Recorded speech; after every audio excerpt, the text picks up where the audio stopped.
മകരവിളക്ക് ദിവസം അയ്യപ്പ വിഗ്രഹത്തിൽ ചാർത്താനുള്ള തിരുവാഭരണവും വഹിച്ചുള്ള ഘോഷയാത്ര പന്തളം ശ്രീധർമ്മശാസ്ത്ര ക്ഷേത്രത്തിൽ നിന്ന് പുറപ്പെട്ടു.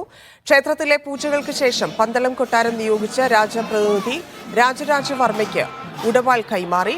ശേഷം കുളത്തിനാൽ ഗംഗാധരപിള്ള നേതൃത്വം നൽകുന്ന തിരുവാഭരണ വാഹക സംഘം തിരുവാഭരണം ക്ഷേത്രത്തിനുള്ളിൽ നിന്ന് പുറത്തേക്കെടുത്തു. ജനുവരി 14-നാണ് മകരവിളക്ക്. നന്ദുഷ ചേരുന്നുണ്ട്. നന്ദുഷ, വിവരം. മകരവിളക്ക് ദിവസം ശബരിമലയിൽ എത്തിക്കാനുള്ള തിരുവാഭരണവുമായി പന്തളം ശ്രീ ധർമ്മശാസ്ത്ര ക്ഷേത്രത്തിൽ നിന്നും തിരുവാഭരണ വാഹക സംഘം പുറപ്പെട്ടു കഴിഞ്ഞു. പതിവായി നടക്കാറുള്ള ചടങ്ങുകളൊക്കെ പൂർത്തീകരിച്ച ശേഷമായിരുന്നു തിരുവാഭരണ ഘോഷയാത്ര പന്തളത്ത് നിന്നും ശബരിമലയിലേക്ക് പുറപ്പെട്ടത്.